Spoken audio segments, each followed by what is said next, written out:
पपीता एक ऐसा फल है जिसे हम सेहत का खजाना मानते हैं। वजन घटाना हो, पेट साफ करना हो या चेहरे पर चमक लानी हो, हम तुरंत पपीता खाने की सलाह देते हैं। लेकिन क्या आप जानते हैं कि विज्ञान की दुनिया में इस अमृत जैसे फल को कुछ लोगों के लिए धीमा जहर माना गया है। जी हाँ दोस्तों, मेडिकल साइंस और रिसर्च ये साबित करते हैं कि अगर आप इन खास तरीके की 5 शारीरिक परिस्थितियों या श्रेणियों में आते हैं तो पपीता खाना तो दूर, इसे छूना भी आपकी जान को जोखिम में डाल सकता है। आज के इस वीडियो में हम पपीते का ऐसा वैज्ञानिक पोस्टमार्टम करने वाले हैं जो आपको किसी ने नहीं बताया होगा। हम जानने वाले हैं कि पपीता आखिर कैसे काम करता है, इसके बेमिसाल फ़ायदे क्या हैं और वो कौन सी 5 तरह की कैटेगरी के लोग हैं जिनके लिए पपीता जान का खतरा भी बन सकता है। अगर आप या आपके परिवार का कोई भी सदस्य ये इस सूची में आते हैं तो ये वीडियो उनके लिए जीवन रक्षक साबित होने वाला है। अंत तक बने रहिए क्योंकि आज स्वास्थ्य का सबसे बड़ा रहस्य खुलने जा रहा है।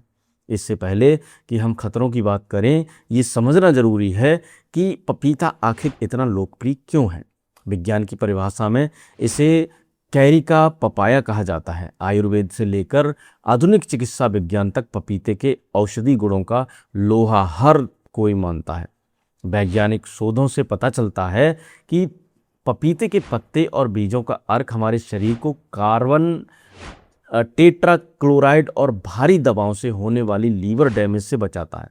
ये हमारे लीवर के रक्षक एंजाइम को बूस्ट करता है। सिर्फ इतना ही नहीं दोस्तों, इसके बीजों का अर्क यूरिक एसिड और क्रिएटिनिन के स्तर को कम करके हमारी किडनी यानी गुर्दों की रक्षा करता है। जब डेंगू जैसी महामारी फैलती है तब पपीते के पत्तों में पाए जाने वाले कार्पेन और सडोकॉर्फिन जैसे जो एल्कोलाइड जादू की तरह ये काम करते हैं और हमारे खून में प्लेटलेट्स की संख्या को तेजी से बढ़ाते हैं।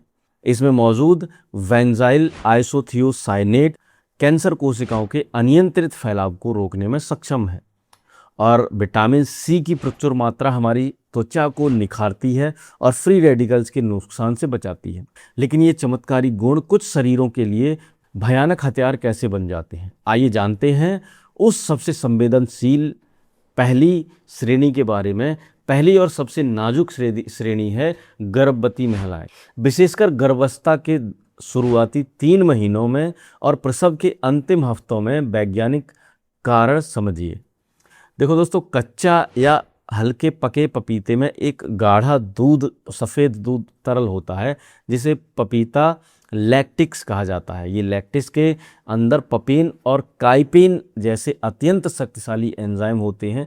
लैब टेस्ट में ये साबित हुआ है कि ये लेटेक्स गर्भाशय की मांसपेशियों में उसी तरह की तीव्र ऐंठन और संकुचन पैदा करते हैं जैसे शरीर में प्रसव के दौरान ऑक्सीटोसिन और प्रोस्टाग्लैंडिन नामक हार्मोन्स करते हैं। नतीजा, गर्भाशय में पल रहे नन्हे भ्रूण का रोपण बाधित हो जाता है जिससे गर्भपात या समय से पहले प्रसव का खतरा बढ़ जाता है। पपेन की प्रोटियोलाइटिक प्राकृतिक भ्रूण की रक्षा को देने वाली झिल्ली यानी एमेनोटिक सैक को भी कमजोर कर देती है। इसलिए गर्भावस्था में कच्चे या अधपके पपीते को देखना भी मना है।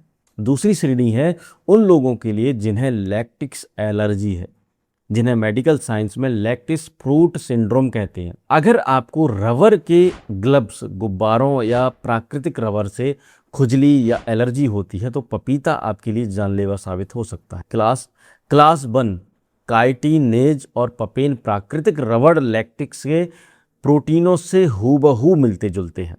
जैसे ही आप पपीता खाते हैं या कच्चे पपीते को छूते हैं, वैसे ही जैसे ही दूध के संपर्क में आते हैं आपकी इम्यून सिस्टम जो है, आपकी जो रोग प्रतिरोधक क्षमता है वो भ्रमित हो जाती है। उसे लगता है कि शरीर पर लैक्टिक का हमला हुआ है। IgI एंटीबॉडीज और हिस्टामाइन का स्राव होता है जिससे चेहरे पर सूजन, जीभ में खुजली, सांस लेने में तकलीफ और गंभीर मामलों में एनाफिलैक्टिस शॉक हो सकता है। हमारी चौथी श्रेणी है हाइपोथायराइडिज्म या अंडर एक्टिव थायराइड के मरीज जो सुबह उठकर थायराइड की गोली लेते हैं। पपीते में प्राकृतिक रूप से गोइट्रोजेंस पाए जाते हैं। ये गोइट्रोजेंस थायराइड ग्रंथि द्वारा आयोडीन के अवशोषण को रोक देते हैं जिससे शरीर में थायराइड हार्मोन्स का बनना और कम हो जाता है। इससे भी गंभीर बात यह है कि रिसर्च के अनुसार यदि आप सुबह थायराइड की दवाई लेते हैं और उसी के आसपास पपीता खा लेते हैं तो पपीते का फाइबर और एंजाइम इस सिंथेटिक हार्मोन्स को आंतों में सोखने ही नहीं देता। दवा बेअसर हो जाती है और इसके थायराइड के लक्षण जैसे थकान, वजन बढ़ना और बालों का झड़ना दोगुना हो जाता है। पांचवी और अंतिम श्रेणी है वो लोग जिन्हें बार बार किडनी स्टोन या गुर्दे की पथरी होती है। पपीता विटामिन सी का पावर हाउस है, लेकिन जब ज़रूरत से ज़्यादा विटामिन सी और शरीर में जाता है तो हमारा लीवर इसे ऑक्सीलेट में बदल देता है। ये ऑक्सीलेट जब किडनी में पहुंचता है तो वहां मौजूद कैल्शियम आयनों के साथ मिलकर रासायनिक बंधन बनाता है, जिससे अघुलनशील कैल्शियम ऑक्सीलेट के क्रिस्टल बनते हैं जो धीरे धीरे बढ़कर नुकीली और दर्दनाक पथरी के रूप में बदल जाते हैं। यदि आपको पहले भी पथरी हो चुकी है तो अत्यधिक पपीता खाना आपकी परेशानी को दोबारा बढ़ा सकता है। दोस्तों, इन 5 श्रेणियों के अलावा यदि आप कुछ खास दवाइयाँ ले रहे हैं तो पपीता आपके शरीर में आंतरिक रक्तस्राव यानी इंटरनल ब्लीडिंग करवा सकता है। पहला खतरा, खून पतला करने वाली दवाइयाँ। अगर आप खून पतला करने वाली दवाइयाँ जैसे वारफेरिन खा रहे हैं तो पपीते का पपीन एंजाइम इस दवा के असर को कई गुना तक बढ़ा देता है। इसके कारण आपका IAR लेवल 3 से ऊपर जा सकता है, जिससे मसूड़ों में खून आना, त्वचा में पर नीले निशान पड़ जाना और मस्तिष्क के अंदर हेमरेज यानी ब्लीडिंग का खतरा पैदा हो जाता है। दूसरा खतरा, शुगर की दवाई। पपीता शुगर को कम करता है, लेकिन यदि आप शुगर कम करने की दवाइयाँ ले रहे हैं, इंसुलिन ले रहे हैं और साथ में आप बहुत अधिक पपीता खा रहे हैं तो आपका ब्लड शुगर अचानक से बेहद नीचे गिर सकता है। हाइपोग्लासीमिया कहते हैं। इससे चक्कर आना, बेहोशी या कोमा की स्थिति भी आ सकती है। तीसरा खतरा, सर्जरी से पहले। यदि आपकी कोई सर्जरी होने वाली है या ऑपरेशन से कम 2 हफ्ते पहले पपीता और आपकी जो सप्लीमेंट्स है उनका सेवन पूरी तरह से बंद कर देना चाहिए, ताकि ऑपरेशन के दौरान ब्लीडिंग को नियंत्रित रखा जा सके। अब आप सोच रहे होंगे, क्या हमें पपीता कभी खाना ही नहीं चाहिए? बिल्कुल नहीं।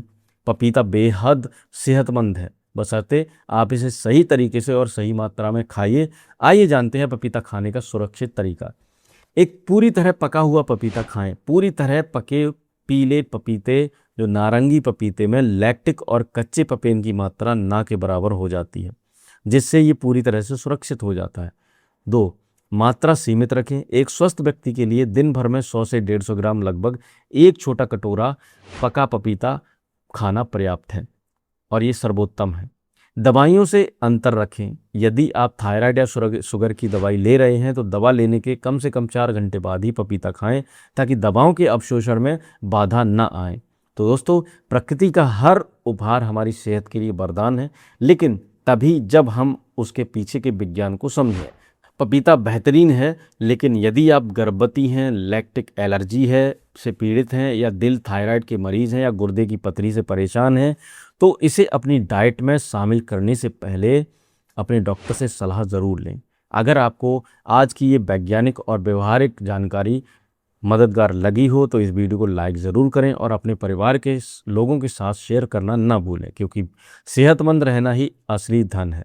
ऐसे ही स्वास्थ्य से जुड़े ज्ञानवर्धक वीडियो देखने के लिए हमारे चैनल हेल्दी ट्यूबर इंडिया को सब्सक्राइब ज़रूर करें। मिलते हैं अगली वीडियो में, तब तक के लिए आपका धन्यवाद।